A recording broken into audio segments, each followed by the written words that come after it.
Hi everyone, how you doing? Thank you for your comments, the questions, the engagement. I quite find them inspiring. Thank you so much. I would ask that you please subscribe to our YouTube channel, okay? Engage with us on the YouTube channel, subscribe there. Quickly to this episode, what I want to talk about basically is about building structures for growth, and it is majorly targeted at self-employed guys. So you're a guy who probably you've been looking for a job. I'm talking about majorly people who are from this part of the world, in Africa. You probably was looking for an opportunity for a job. You've applied to different places and you didn't really get the job. And then you took an opportunity to start something. Maybe you were just selling children's toys, female wares, or some human hair and all of those things. And before you knew it, your base grew from two, three, four, five guys to 10, 100, 1,000 people in a month or in a year who are actually engaging you and buying from you. What I've seen is that a lot of people do not know when to transition their business from a business of being a self-employed to a proper business, becoming an entrepreneur. I learned the rudiment of business from my mom, okay? And my mom is into female shoes at the early age. And I'm talking about even as young as when I was 10 years old. Okay, being the first child, I would support her when she travels to either the southeast of Nigeria. That's Aba market. That's another story for another day. That market, Aba market, has been amazing in terms of the kind of product that comes out from that place. You'll be amazed that most of the products you use today actually came from that market. And number two would be Dubai. Okay, so she would go to these places, bring some of this product into Lagos, and she was a distributor and we were selling there. But what was the inspiration? My mom started that business because she wanted to send us to school, okay, and be able to support, okay. There was a short separation between herself and my dad, and that was one of the things that inspired her to go into that business. To be able to send us to school, to be able to ensure that each and every of my siblings were able to go to school successfully through some of this, the returns on investment or some of the profit from the business.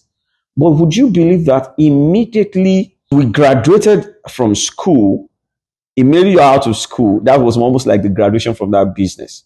Because the inspiration behind our business was basically to ensure that all of our kids actually go to school and they graduate and they're fine. I see this is the same thing most of us do when we're doing business. Why we're into business is basically because of self-sustenance, for survival, just to be good, just to know that you are fine in terms of feeding. However, business is more than what you do for self-sustenance. Business is about building something as a legacy, not just for your own children, but for the generations to come. So it's supposed to transcend beyond you. That's what the idea of a business is. It's supposed to be something that you start, and over time, look at the guys like Bill Gates, Steve Jobs, all of these guys. Over time, the business became independent of their personality because they were able to build a legacy, build a structure that over time other people could manage. And do you know what is the secret? It's about structures.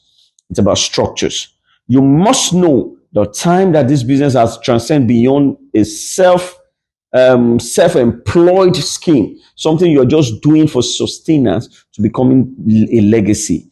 And how do you get to start building on that? The key aspect of business is actually for it to be money generating, right? Or value generating.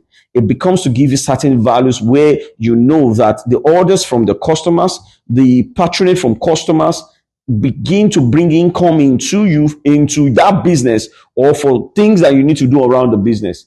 Then you need to move to the level where you identify people who can support that business for growth and attract them. Okay? If you continue not to understand the mastery of delegation in business, not knowing where you should play, yes, okay, as an entrepreneur, not as a self-employed individual now. The self-employed individual works in the business, whereas an entrepreneur works on the business. Two different things. When you work in the business, that is when you can be involved in the logistics. You're involved in the accounting. You're the one putting the keeping the records, putting everything there. Another thing is you are also the one who is involved in the purchasing, maybe the procurement of product that needs to be used as a raw materials for the finished items, you're also involved in that. You're practically involved in every area of the business. You are the one moving here, jumping around. You don't sleep 3 a.m., 4 a.m. because you need to prepare the orders that needs to be delivered the next day. There you are working what? In the business. You are actively involved in that business. If you get sick today, things would not happen. Okay? If you are in that class, that means this is for you, and you need to understand this. It is time for you to start working on the business.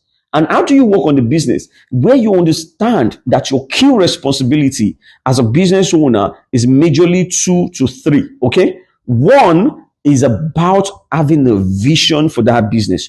Where do you see this business being in the next 5, 10, 20 years? When you understand the vision of the business, which means that you also will be able to create a strategy. Are you more of a cost differentiator, or you are a value differentiator? What do I mean by that? Cost means that you are actually playing in that market based on the price, the interchange of price between the different competitions. Okay, people know you in that market to be the one who is selling cheaper than others. Okay, another one is who you call the value differentiators, those who are willing to charge premium based on their exceptionalism in the market. Exceptionalism will come in where you understand that yes, every other person is selling they're selling mobile device in the market. Okay, everyone is selling the phone, but it is premised on your after sales experience, your customer experience when they want to buy. It's premised on how you engage and treat your customers, the value add services you offer to your customers. And this happens in different segments of the business that people do. Okay, either you are into telecoms, you are into procurement, you are into oil and gas, or any. There are guys who play by cost.